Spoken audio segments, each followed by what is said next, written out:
Kami persembahkan program Santapan Rohani, terjemahan dari Renungan Our Daily Bread. Untuk menerima notifikasi video baru kami, silakan tekan tombol subscribe dan tanda lonceng di bawah ini. Sahabat ODB, pembacaan Alkitab hari ini terambil dari Yohanes pasal yang ke-15, ayat yang pertama sampai dengan ayat yang ke-8. Yohanes pasal yang ke-15, ayat yang pertama sampai dengan ayat yang ke-8. Pokok anggur yang benar. Akulah pokok anggur yang benar, dan Bapakulah pengusahanya.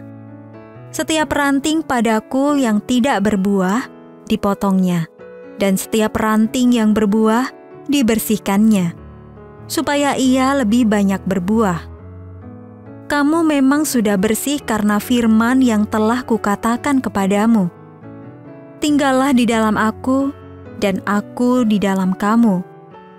Sama seperti ranting tidak dapat berbuah dari dirinya sendiri, kalau ia tidak tinggal pada pokok anggur.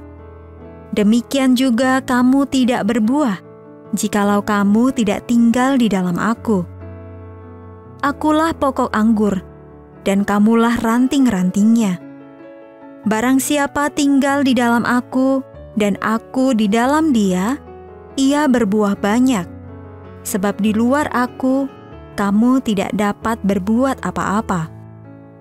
Barang siapa tidak tinggal di dalam aku, ia dibuang keluar seperti ranting dan menjadi kering.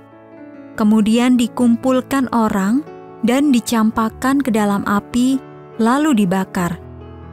Jikalau kamu tinggal di dalam aku, dan firman-Ku tinggal di dalam kamu, mintalah apa saja yang kamu kehendaki, dan kamu akan menerimanya.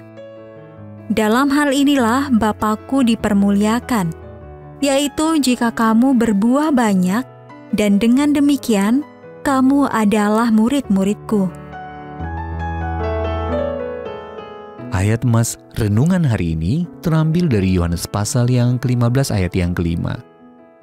Di luar aku, kamu tidak dapat berbuat apa-apa. Renungan hari ini berjudul Kita Membutuhkan Pertolongan Yesus, ditulis oleh John Blaze. Akhirnya hari itu tiba, hari ketika saya menyadari ayah saya bukan orang yang tidak terkalahkan. Sewaktu saya kecil, saya mengenal kekuatan dan keteguhan tekad ayah. Namun ketika saya beranjak dewasa, beliau mengalami cedera punggung. Dan saya pun tersadar bahwa beliau hanyalah manusia biasa.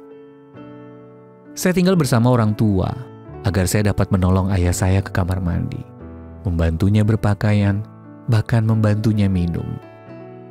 Tidak mudah bagi beliau untuk mengakui segala keterbatasan itu.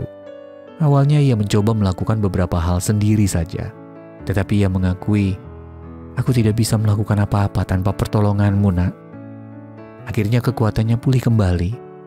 Tetapi pengalaman tadi mengajarkan hal penting bagi kami berdua, bahwa manusia hidup saling membutuhkan. Manusia memang saling membutuhkan, tetapi kita semua membutuhkan Yesus lebih dari segalanya. Dalam Yohanes pasal yang ke-15, kita sangat akrab dengan gambaran anggur dan ranting-rantingnya. Namun ada satu frase di dalamnya yang menghibur sekaligus menggugat rasa kemandirian kita. Begitu mudah kita berpikir, saya tidak butuh pertolongan. Namun Yesus sangat jelas berkata, di luar aku, kamu tidak dapat berbuat apa-apa. Kristus berbicara tentang menghasilkan buah seperti kasih, sukacita, dan damai sejahtera, yang menjadi sifat-sifat inti seorang murid. Dia menghendaki hidup kita menghasilkan buah, dan ketika kita sepenuhnya bersandar kepadanya, hidup kita akan berbuah lebat, suatu hidup yang memuliakan Bapa. Yohanes pasal yang ke-15 ayat yang ke-8. Sahabat ODB, doa berikut ini sederhana dan penuh kuasa. Aku tidak dapat berbuat apapun di luar Engkau. Lalu situasi apa yang sedang Anda hadapi hari ini yang membutuhkan dukungan doa? Bagaimana Anda dapat yakin bahwa Allah menyertai dan mengasihi Anda? Ya Bapakku tidak dapat berbuat apapun di luar Engkau. Our daily bread